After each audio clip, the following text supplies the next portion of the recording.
सृजन वह भगवत कृपा से और हनुमान जी महाराज की कृपा से हुआ है। ऐसा इस 7 वर्ष की समाप्ति पर सबके ध्यान में आता है कि 7 वर्षों में कोई बालक भी अपने पैरों पर ठीक से चलने और दौड़ने की स्थिति में नहीं होता। वह आज देश भर के सभी प्रांतों में आज आपको ध्यान में आएगा कि तमिलनाडु हो, आंध्रा हो, तेलंगाना, केरला, कर्नाटक हो, माने समस्त भारत में आज अंतर्राष्ट्रीय हिंदू परिषद राष्ट्रीय बंधुत्व का सभी राज्यों में प्रवेश आज हो चुका है। ये हमारे लिए बंधुत्व का सबसे सुखद और आनंदमय समाचार है कि हम अपने भारत के अंतर्राष्ट्रीय स्वरूप को आज पुष्ट कर पाए। 24 जून के संगठन के निर्माण के बाद पहला जो आंदोलन हुआ वो सबरीमलाई भगवान अयप्पा स्वामी के मंदिर के विषय को लेकर हुआ। सुप्रीम कोर्ट के द्वारा एक जजमेंट आया, उस जजमेंट में महिलाओं को मंदिर में प्रवेश के लिए अनुमति दी। या बहन बैठी है उनको लगेगा कि अंतर्राष्ट्रीय हिंदू परिषद के मंच से अगर मंदिर में महिलाओं को प्रवेश मिल रहा है तब अंतर्राष्ट्रीय हिंदू परिषद ने केरल में भगवान अयप्पा स्वामी के मंदिर में महिलाओं के प्रवेश को लेकर सुप्रीम कोर्ट के जजमेंट का विरोध क्यों किया। तब ध्यान में आएगा कि सनातन वैदिक परंपरा के हम जो अनुयायी हैं, हम अपने घर में हमारे यहाँ कोई सत्यनारायण भगवान की कथा होती है, नियमित पूजा होती है अथवा कोई धार्मिक आयोजन होता है, हमारे घर में जब महिला स्वस्थ अवस्था में नहीं होती अपने मासिक क्षेत्र में, तब वह अपनी पूजा पाठ किसी भी धार्मिक कार्य में स्वेच्छा से रसोई में नहीं जाती, भोजन नहीं पकाती है।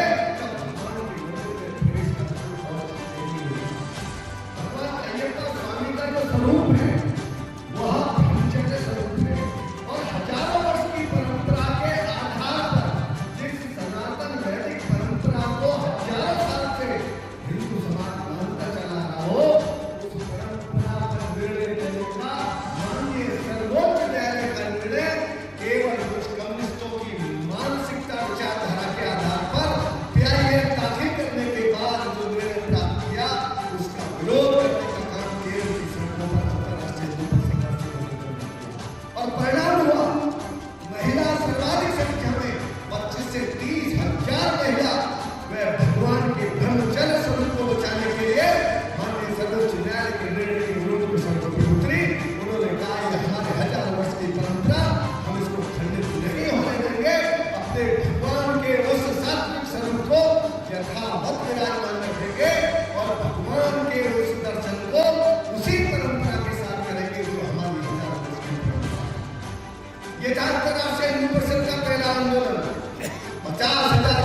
हम जब परिषद में थे तब हमको 2.5 साल का समय दिया था।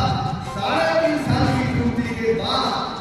भी जब निर्णय नहीं हुआ, उसके बाद संगठन का विघटन हुआ, उस विघटन में अंतर्राष्ट्रीय हिंदू परिषद का जन्म हुआ, उसके बाद आंदोलन हुआ। आंदोलन के परिणाम के कारण 6 महीने के अंदर सरकार को बाध्य होना पड़ा कि सुप्रीम कोर्ट के माध्यम से निर्णय हिंदू समाज की विजय के रूप में हम सबको भगवान श्री राम के मंदिर के निर्माण के रूप में प्राप्त हुआ। फिर अयोध्या के विषय को लेकर हम जब विजय प्राप्त किए, फिर एक बड़ी यात्रा आदरणीय डॉक्टर साहब का शब्द था कि इस बार कुंभ महाकुंभ के रूप में हम हिंदू समाज के लिए तन मन से सहयोग करते हुए 1 लाख कंबल में 1 करोड़ हिंदुओं को भोजन, 1 करोड़ हिंदुओं को जलपान और निरंतर 24 घंटे चाय, इसकी व्यवस्था करके रोजाना 10 से 12 हजार लोगों के निवास की व्यवस्था वह अंतर्राष्ट्रीय हिंदू परिषद राष्ट्रीय बजट दल ने कुंभ के सेक्टर 15 और 8 में की थी। 1 लाख कंबल ले जाइए, ओढ़िए और लौटा जाइए। 100 रुपए जो आप सिक्योरिटी के जमा किए उसको वापस ले जाइए। निःशुल्क कंबल, निःशुल्क पावर बैंक, निःशुल्क गर्म पानी की केतली, निःशुल्क आपका आवास, निःशुल्क भोजन, निःशुल्क जलपान, निःशुल्क चाय, निःशुल्क गर्म पानी। हमारे दैनिक आवश्यकता की जितनी भी आवश्यकताएं थी उन सब की चिंता संगठन के केंद्र में करते हुए वहां सरकार के द्वारा मोबाइल के पावर बैंक उपलब्ध नहीं थे, चार्ज करने के लिए उपलब्ध नहीं थे। डॉक्टर साहब का विजन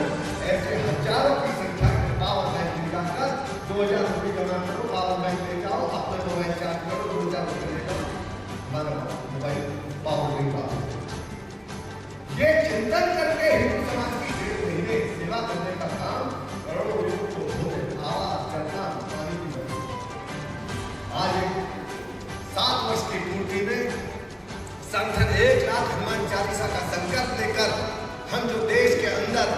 विभिन्न मंदिरों के माध्यम से हिंदू समाज के हिंदू समृद्ध, हिंदू सुरक्षित, हिंदू स्वाभिमानी इस शब्द को पूरा करने का काम वह उसका केंद्र होगा